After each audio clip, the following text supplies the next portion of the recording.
কিছু না হলেও বাংলাদেশে আমার মনে হয় কোনো একটা ইস্যু হলেও সবার আগে আমাকে সেখানে কিভাবে টেনে এনে রেলেভেন্ট করা যায় তার প্রচেষ্টা চলছে। আজকে একজন তারকার কোনো একটা পার্সোনাল লাইফে চেঞ্জ আসলো, আমি দেখছি আমার ছবি দিয়ে ছবি বানানো হচ্ছে। আমার শুভাকাঙ্ক্ষীরাই আমাকে আবার শেয়ার করছে যে আপনি দেখেছেন। আমি তো দেখেছি, কিন্তু আপনার তো চিন্তা করতে হবে যেটা আমাকে বারবার দেখালে আমার মেন্টাল হেলথে কী ধরনের কষ্ট হচ্ছে। আমি তো দেখতে চাইছি না, এবং আপনিও বুঝছেন যেটা মিথ্যা, তাহলে আমাকে দেখানোর কী দরকার? আমি আমার সীমিত জ্ঞান থেকে বা আমি যতটুকু বুঝি, আমি তো সায়েন্স বেসড বুঝি না, আমার হচ্ছে যে সার্ভাইভাল বেসড। হ্যাঁ, এবং বিগত 1.5 বছর ধরে আমি যেভাবে জীবন চালিয়ে আসছি, যেভাবে আমার ব্রেইন বলেন বা স্ট্রেংথ বলেন, দুটাকেই আমি আসলে সার্ভাইভাল বেসড করে নিয়েছি। আমি যেটা মনে করি যে আমাদের সাইকোলজিক্যাল হেলথটাকে আমরা খুব একটা গুরুত্ব দেই না এই কারণে আমরা মনে করি যে এটা খুব একটা মুখ্য বিষয় না। আমরা ফিজিক্যালি যদি ভালো থাকি তাহলে সাইকোলজিক্যালি ভালো থাকবো, সেটা যেমন সত্য, তেমন সাইকোলজিক্যালি ভালো থাকলে আমরা ফিজিক্যালি ভালো থাকতে পারি। কারণ আমি মনে করি যে এখানে আমার বেশিরভাগই স্টুডেন্টস, আই উইল অ্যাড্রেসেস তুমি, because I can connect more. তোমরা যখন মন খারাপ থাকে বা খুব টেনশনে থাকো বা অ্যাসাইনমেন্ট সামনে খুব স্ট্রেসে থাকো, তখন তুমি চাইলেও কিন্তু তুমি জানো যে এখন একটু হেঁটে আসা যায়, কিন্তু তুমি হাঁটতে ইচ্ছা করবে না, তোমার লেথার্জিক লাগবে, তোমার নড়তে ইচ্ছা করবে না। আমি জানি না, আমার সাথে এটা হয়। আমার যখন খুব মন খারাপ থাকে কোনো বিষয় নিয়ে, যখন আমি খুব বিচলিত থাকি, আমি তখন আর ফিজিক্যালি অ্যাক্টিভ থাকতে পারি না। কিছুটা কাজ আমি করি যেটা না করলেও নয়, কিন্তু মনের স্বতঃস্ফূর্ততা থেকে যতটা অ্যাক্টিভ থাকার কথা সেটা আমি থাকতে পারি না। তারপরে আমার ব্রেইন ওয়ার্ক, আমি জানি যখন আমার মন খারাপ থাকে, আমি একটু পরে বলবো কখন আমার রিসেন্টলি খুব মন খারাপ হয়। যখন মন খারাপ থাকে তখন আমি বুঝি আমার প্রোডাক্টিভিটিও কমে যাচ্ছে। আমি মনে করো 1 সপ্তাহে আমি জানি যে আমি কী কাজ করতে পারি। আমি আমার রিসার্চ পেপারে কাজ করতে পারি, আমি আমার ডিপার্টমেন্টাল কাজ করতে পারি, আমি আমার এক্সট্রা কারিকুলার অ্যাক্টিভিটিস যেগুলোর সাথে আমি জড়িত সেগুলো কাজ করতে পারি। আমার সব মাথায় লিস্ট করা থাকে, হ্যাঁ, যে এই সপ্তাহে আমার এটা শেষ করতে হবে, কিন্তু আমি সব লিস্টই আমার মাথায়, কিন্তু লিস্ট আর ঠিক হয় না, আমি আর কাজ আগাই না, আমি প্রোক্রাস্টিনেট করি এবং জমিয়ে রাখি। That only ads to my stress. তো আমার মনে হয় যে আমাদের ব্রেইনটা সচল বা অ্যাক্টিভ থাকে যখন আমাদের মনটা খুব অ্যাক্টিভ থাকে। তো সেটা আসলে এক ধরনের সেলফ প্র্যাকটিস একটা বিষয়। সেটা আসলে আমি মনে করি যে কেউ তোমাকে মন ভালো করে দেওয়ার রেসপন্সিবিলিটি কেউ নিতে পারবেও না। নিজের মধ্যে স্ট্রেংথ যোগান দেওয়া, শক্তিটা যোগান দেওয়া কমপ্লিটলি তোমার উপরে। তুমি সাহায্য চাইতে গেলেও তুমি আল্লাহর কাছে সাহায্য চাইবা বা সৃষ্টিকর্তার কাছে সাহায্য চাইবা, কিন্তু এই বাদে তুমি যখনই মনে করবা যে আশেপাশে ও কেন আমাকে সাহায্য করলো না, এ কেন আমার সাথে এরকম করছে, তখন তুমি ডিপেন্ডেন্ট হয়ে যাবা অন্য একজন মানুষের প্রতি। এবং মানুষ কিন্তু আসলে দিন শেষে তোমারটার আগে নিজেরটা দেখবে, তার স্বার্থ দেখবে। তুমি যখন মনে করবে যে সে আমারটা দেখলো না কেন, তখন তুমি যখনই তোমার ডিপেন্ডেন্সি গ্রো করবে, তুমি দেখবা যে তোমার মেন্টাল স্ট্রেংথটা কমে যাচ্ছে।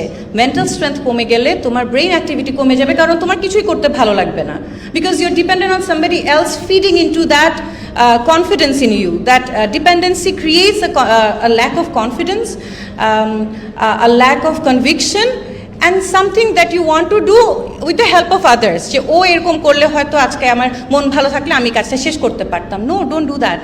আচ্ছা, রিসেন্টলি আমি যেটা বলেছিলাম যে আমি দেখলাম যে আমি আমার মেন্টাল স্ট্রেংথটাকে অনেক বেশি গুরুত্ব দিই। হ্যাঁ, তোমরা জানো যে অলরেডি আমি কিছু না হলেও বাংলাদেশে আমার মনে হয় কোনো একটা ইস্যু হলেও সবার আগে আমাকে সেখানে কিভাবে টেনে এনে রেলেভেন্ট করা যায় তার প্রচেষ্টা চলছে।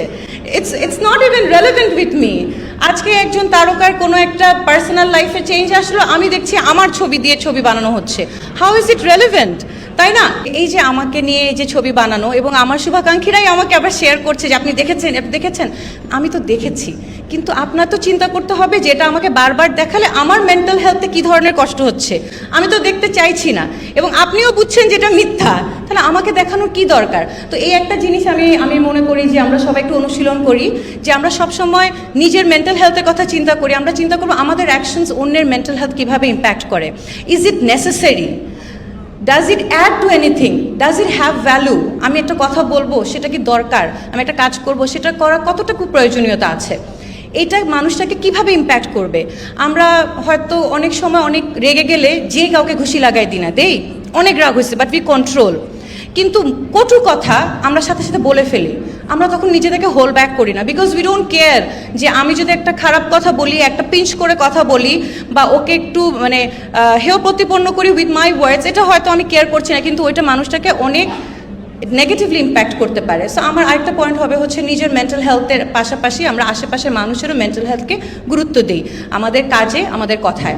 নেক্সট হচ্ছে যে অন্যেরটা গুরুত্ব দিব, কিন্তু নিজেরটার জন্য অন্যের দিকে তাকিয়ে থাকবো না।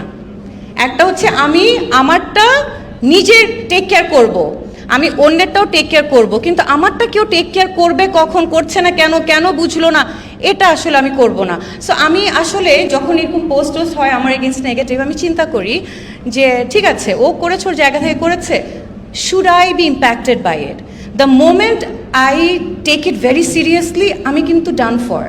আমি দরজা বন্ধ করে রাখবো, আমি 2 দিন বের হব না, 3 দিন ক্লাস ক্যান্সেল করব, এতে করে কার ক্ষতি হবে? আমার উপরে যারা ডিপেন্ডেন্ট, আমার আশেপাশে যারা আছে, যাদের সাথে আমার ডে টু ডে ইন্টারাকশন, তারা ইফেক্টেড হবে। আমার বেবি এখানে বসে আছে, সে এফেক্টেড হবে, সে তো বুঝবে না মার কেন মন খারাপ, মার সাথে সোশ্যাল মিডিয়াতে কী চলছে, তাই না? তো এগুলো আসলে আমার মনে হয় এগুলো সব স্ট্রেংথের বিষয়।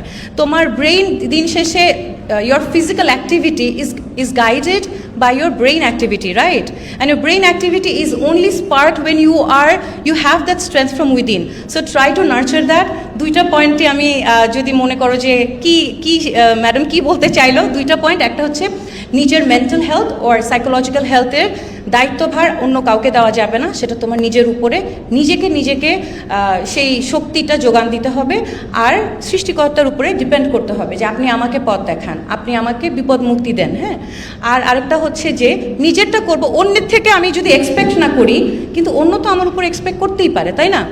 তাহলে অন্যের মেন্টাল হেলথের বিষয়টা একটু মাথায় রাখবো, এটা বলে আমি শেষ করতে চাই। প্রোগ্রাম শেষ হলে বাইরে একটু গান বাজানো হচ্ছে, যদি শরীর হন তাহলে মানে I will be thankful, and thank you so much, and thank you for waiting for me. আসসালামু আলাইকুম আবার।